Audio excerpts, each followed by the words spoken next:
You know that feeling. When you're really under the gun, Right. facing a huge challenge, maybe it's a critical launch, or you're trying to navigate something totally new, like bringing AI into the mix. You know you need your best thinking, you need to be innovative.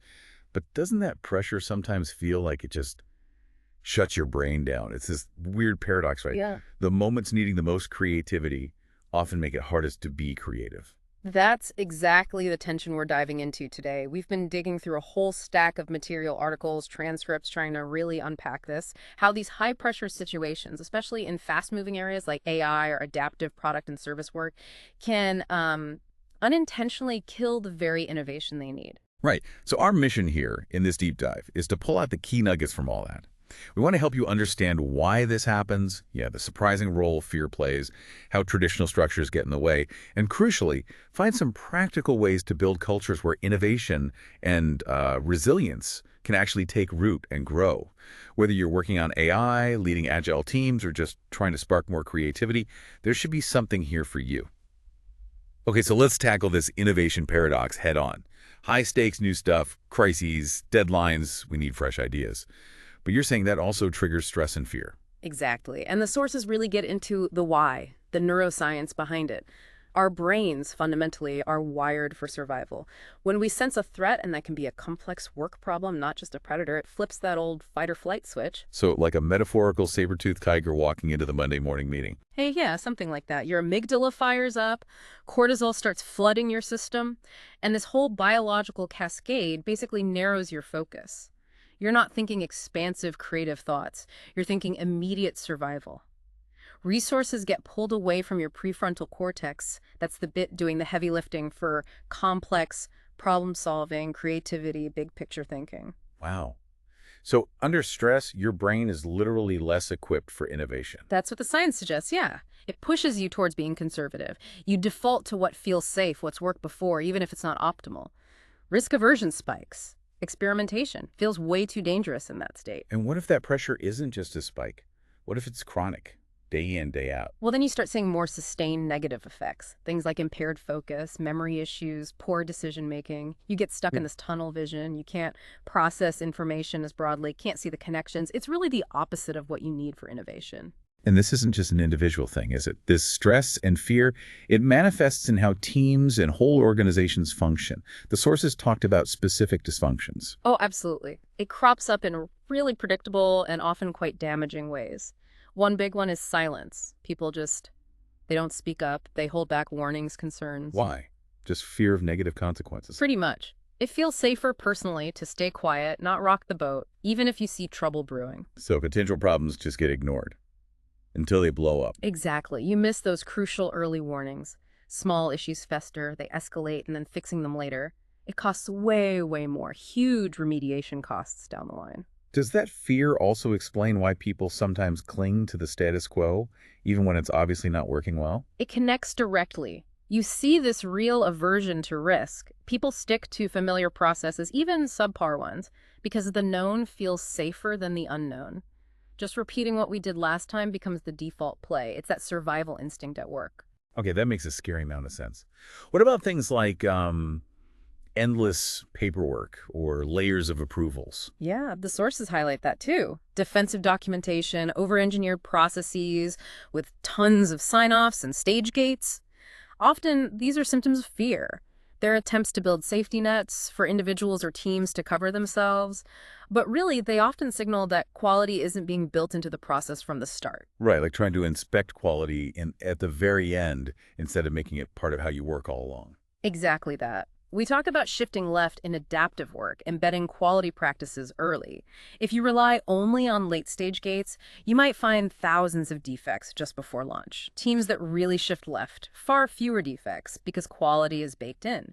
And it's interesting, the sources even mention resistance to cleaning up old defect backlogs. It's another sign of clinging to the familiar, even familiar problems, because change feels threatening. Clinging to problems, wow. Okay, what other dysfunctions pop up in these fear-based cultures? Blame dynamics. That's a huge red flag. Finger pointing just kills collaboration instantly. If people are afraid of being punished for mistakes, forget about ownership. People step back, accountability gets fuzzy. The focus becomes purely self-preservation, not solving problems or innovating. And the cost isn't just inefficient processes, is it? No, not at all. Beyond missing those early warnings and the high fixed costs, you see knowledge sharing just dry up. Hoarding info feels safer. Experimental learning grinds to a halt. If failure isn't treated as learning, nobody tries anything new. Which means your feedback loops get really slow Hmm. because you're not constantly trying things and learning from them. Right. And then there's the human cost, which is massive. Talent leaves, burnout skyrockets, disengagement. Your most capable, creative people will find environments where they feel safe to contribute, and losing them puts even more pressure on everyone left. And things like layoffs, they just amplify that fear massively, making creativity even harder. I can also imagine people taking shortcuts under that kind of pressure, maybe leading to ethical problems or compliance issues. Yes, that's definitely a risk, the sources mention. When survival is the only goal, ethical considerations or compliance steps can get overlooked or even deliberately bypassed. Big risks down the road. All these things trace back to that core issue. Fear shutting down the very thinking needed for complex, adaptive work. Okay, so fear's the villain here. The sources then really focus on the antidote and psychological safety. But they're very clear it's not just about being nice or avoiding conflict. Absolutely not. That's a really common and kind of dangerous misunderstanding. Psychological safety, as the sources frame it, is really about feeling comfortable enough to have the uncomfortable conversations. It's about being able to flag problems, voice concerns, admit you messed up, challenge ideas, even challenge authority without fearing you'll be punished or humiliated for it. So it's not about ditching high standards or accountability. Not at all. High standards are essential. Accountability is essential. Psychological safety is what enables people to bring their full brain power, their full creativity, to meet those standards. It removes the fear of interpersonal risk. It actually allows for, productive discomfort, challenging each other constructively because you trust the goal is improvement, not blame. And there's data on this, right? The Google Project Aristotle study. Yep, that's the famous one. Project Aristotle found psychological safety was the single biggest predictor of high-performing teams at Google. It gives people the freedom to speak hard truths, to try bold experiments. That's the fuel for innovation, especially when things are uncertain, like with AI or adaptive product work. So how do we actually build this? What are the strategies the sources point to for creating these psychologically safe containers? They lay out several key things. First up, clarity, setting clear boundaries and expectations. What's the scope? Who does what? Who decides what? Reducing that ambiguity lowers the threat level.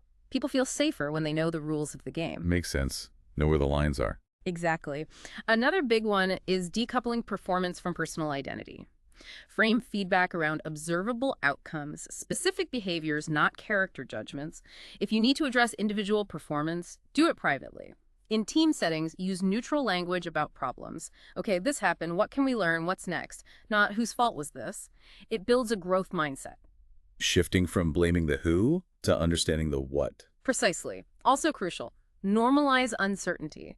Especially with something new like AI, explicitly acknowledge you don't have all the answers, pretending everything's predictable when it clearly isn't just kills trust and safety. That's a big mental shift from traditional project thinking where you're expected to have it all mapped out up front. It really is, and it shows why adaptive work needs different approaches. You also need to uphold high standards without being punitive. Learn to distinguish honest mistakes, which usually point to process flaws, from actual misconduct. Use restorative practices to rebuild trust after issues. And be consistent with accountability. Apply criteria transparently. If it feels arbitrary, that breeds fear. So accountability becomes about learning and improving, not just punishment. That's the goal. That's why things like retrospectives focus on systemic improvements are so powerful. But, and this is critical, you have to act on what comes out of those retrospectives. If people speak up, raise issues, and nothing happens. Or worse, they get subtle pushback. Psychological safety evaporates. Fast. Okay, so that's the foundation. Let's get really practical now. What are some specific techniques, maybe drawn from agile product development or useful for AI teams, that make psychological safety real? Yeah, the sources give some great examples. Working agreements are a good starting point. Teams actually sit down and agree on their rules for collaboration. How do we give feedback? How do we handle disagreements? How do we make decisions together? Like setting their own team constitution. Kind of. It defines expected behavior, makes it less scary to engage because you know the ground rules. Iteration retrospectives are also fundamental. Regularly stopping to reflect not just on what the team did, but how they worked together. Using that blameless approach, everyone did the best they could with what they knew then. This reframes setbacks as learning opportunities, not failures to be punished. It builds that muscle for continuous improvement. Turning bumps in the road into data points. Exactly. Things like encouraging T-shaped skills or related ideas like pair programming or cross-training are also powerful for safety. When knowledge and ownership are spread out, no single person is the hero or the single point of failure. It makes asking for help normal. Learning from shared mistakes becomes expected. Knowing someone can step in if you're stuck or out sick, that lowers the personal risk of trying new things. Takes the pressure off being the only one who knows something. Right. Work visualization tools, Kanban boards, burn-down charts, impediment lists, they create transparency. Having a shared visible view of the work and the blockers shifts the conversation. It's not, why are you falling behind? It's, what's blocking this work? It depersonalizes the problem, makes system issues visible early, and prompts collective problem solving. So the board highlights the bottleneck, not the person. Precisely. Safe-to-fail experiments are another key one, especially for adaptive work. Frame new ideas explicitly as experiments. Give them clear boundaries. Success criteria, a time box, what level of failure is acceptable for learning. If it doesn't pan out, it's a valuable data point, not a reason for blame. This builds courage for bigger leaps. Seems vital for AI, right? We're constantly exploring new ground. Absolutely. And for AI teams specifically, the sources suggest things like structured AI reviews, embedding review checkpoints throughout the lifecycle, early design, mid-development, post-deployment, get diverse eyes on it. Tech folks, ethicists, legal, maybe even end users, ask the tough questions. What are we missing? Could this create unfair outcomes? Catching potential problems early from multiple angles before they get baked in. Yes. Scenario planning or what-ifs can help too. Use concrete hypotheticals.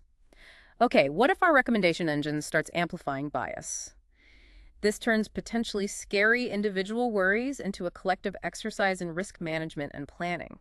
It feels constructive, like preparation, not accusation. Moves it from whose fault might this be to how do we prevent or handle this? Exactly. Distributed expertise through cross-functional teams is key.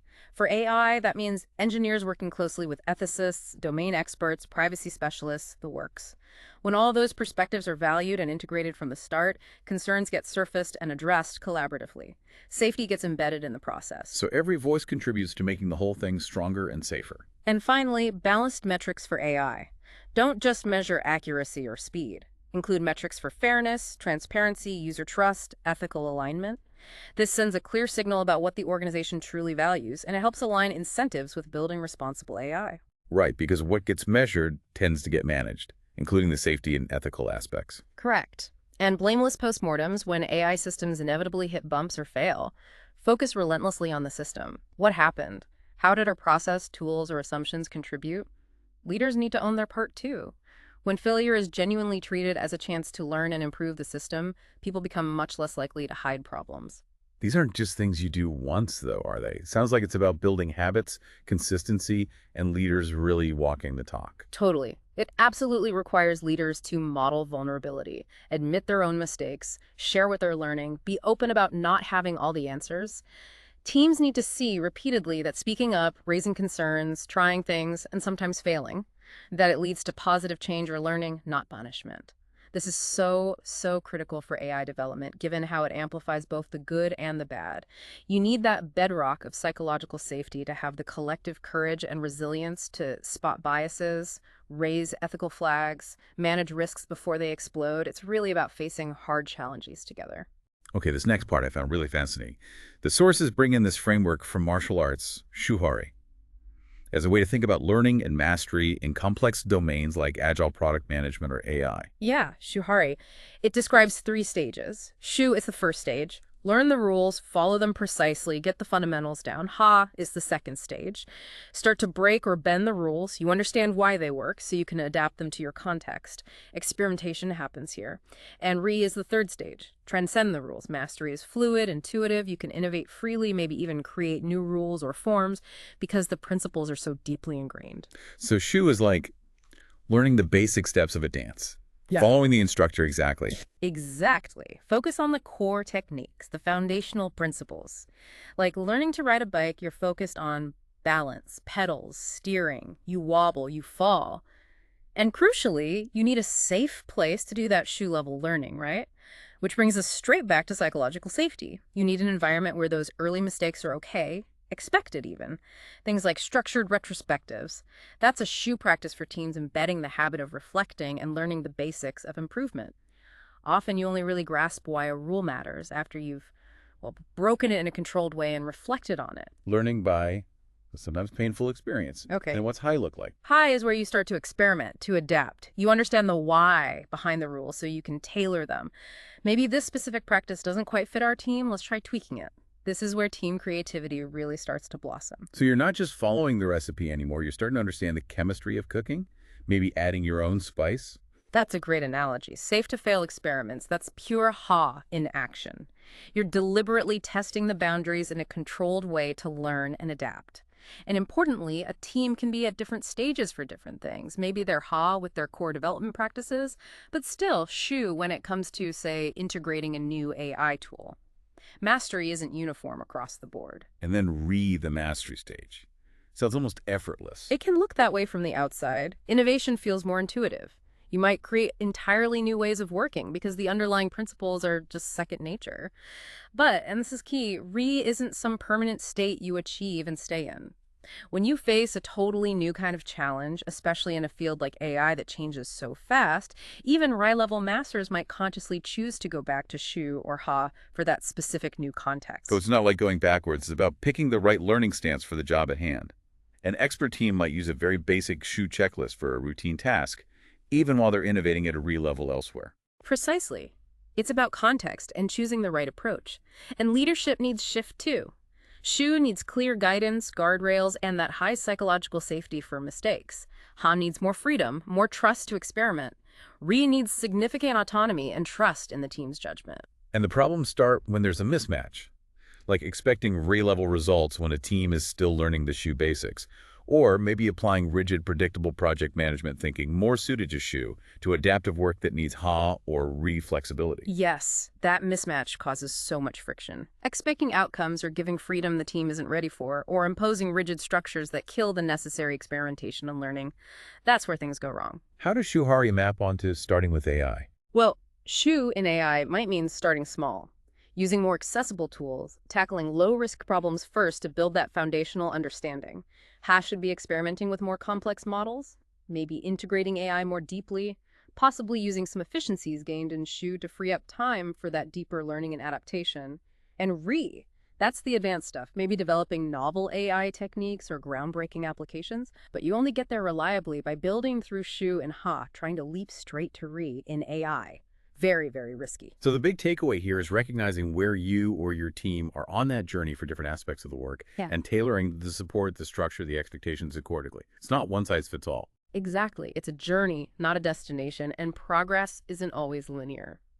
Okay, let's shift focus slightly now, zoom out to the wider organization. Because sometimes the biggest barriers to success, especially with adaptive AI product and service work, are hidden in the organizational structures themselves. Traditional ways of working, often designed for predictable project management, waterfall style, just don't mesh well with the dynamic, uncertain, collaborative world of AI product or service development, which really needs more agile principles. And these clashes can show up in surprising places, like the finance department. How does traditional budgeting cause problems for AI work? Right. So traditional finance often expects, even requires, a fixed scope, detailed task breakdowns, and clear, predictable plans to allocate budget. That works okay for building a bridge, maybe, where the requirements are known upfront, classic waterfall project management. But AI product or service development, it's inherently uncertain. You discover requirements as you go. Forcing teams to create rigid, detailed, upfront plans often leads to what some call necessary lies, basically, guessing, which leads to blown budgets and bad estimates. You're trying to fit a square peg, unpredictable R&D into a round hole, predictable budgeting. Precisely. It's a fundamental mismatch. One potential solution the sources discuss is shifting the funding model. Instead of funding discrete projects with fixed end dates, you fund ongoing business capabilities or value streams, the whole product service lifecycle. This might mean having a dual system. Keep traditional budgeting for truly predictable projects, but create flexible funding pools for emergent AI work.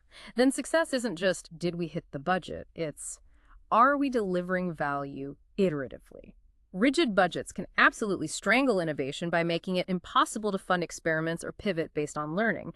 And often the problem is finance gets involved way too late to help design a better approach. Okay, what about HR? Similar issues there. Very similar structural conflicts, yeah. Traditional HR often emphasizes individual performance metrics, individual goals, individual incentives, but complex AI product service work. It's intensely collaborative. You need seamless teamwork, knowledge sharing, collective problem solving. Individual incentives can actually work against that, creating competition where you need collaboration. So the very system meant to motivate people might inadvertently undermine the team effort needed for AI. It absolutely can. HR systems need to evolve too, finding ways to recognize and reward team collaboration, maybe using hybrid models. And again, like finance, HR is often an afterthought when organizations try to shift to more adaptive ways of working, so you end up with legacy systems and mindsets creating roadblocks. All right, the last one, audit and compliance, often seen as the brakes on innovation. Well, their role in managing risk is vital, especially with AI's potential impacts. But the perception of them being blockers often comes down to when they get involved. If audit and compliance only see the thing at the very end, when it's about to launch, they have to be incredibly rigorous, sometimes even adversarial, because they have no prior context. They're forced into pure verification mode. So showing up late forces them to be extra cautious and nitpicky. Pretty much the solution. Same idea as with quality. Shift left. Bring audit and compliance folks in early. Make them partners in the development process. They can offer expertise up front, help the team spot risks proactively, guide them on building auditability and compliance into the product or service from the beginning. So the final check becomes more of a confirmation, not a potential crisis. Much smoother, much more effective. Getting their feedback early allows for course correction when it's still easy and cheap. It builds trust, turns them from perceived gatekeepers into valuable collaborators, especially crucial with fast-moving AI. Okay, so the underlying theme across finance, HR, audit, is aligning their traditional, often project-focused structures with the reality of dynamic, uncertain, adaptive product and service work, particularly for AI. Exactly. If you don't align these critical support functions, their processes, their systems, their tools, even their mindset with the collaborative, emergent nature of the work, you create these massive, often invisible barriers. Tackling that misalignment is absolutely key for AI success. Wow. Okay, so we really covered a lot today. We dove into why those high-pressure situations can paradoxically stifle innovation, touching on the neuroscience and the dysfunctions driven by fear. We talked about psychological safety as the critical antidote, not just niceness, but enabling tough conversations. Then we got practical with techniques to build that safety, especially in agile and AI contexts. We explored the Shuhari framework as a lens on mastery. And finally, the need to align those core organizational functions, finance, HR, audit, with the demands of adaptive work. Yeah, and as you're listening, maybe reflect on your own work. Where do you feel that friction pressure hitting creativity? Which of those safety practices felt like something you could maybe try, even in a small way? Where do you see your team on that Shuhari path for different challenges? Are you still learning the ropes, starting to adapt, or truly innovating, And how well are those internal support groups, finance, HR, compliance, really set up to help the kind of dynamic, adaptive work you need to do, especially if you're venturing into AI? It's been a really rich, deep dive, pulling together some powerful insights from the source materials on building teams that are not just innovative, but resilient too. And that psychological safety piece, it's just not a nice to have, is it? It really feels like the absolute foundation. It's the prerequisite for having the courage to explore, to experiment, to tackle the really complex stuff in this uncertain world. It's what lets teams face challenges head on together. Absolutely. And if this discussion sparked your interest and you want to go deeper, there's so much more in the original sources. Oh, definitely. We strongly encourage you to check them out directly. You'll get even more nuance, more examples, more depth on mastering and innovation, building that safety, understanding Shuhari, and aligning your organization. For sure. We put the links to the source videos we talked about right there in the description for this deep dive. Go have a look.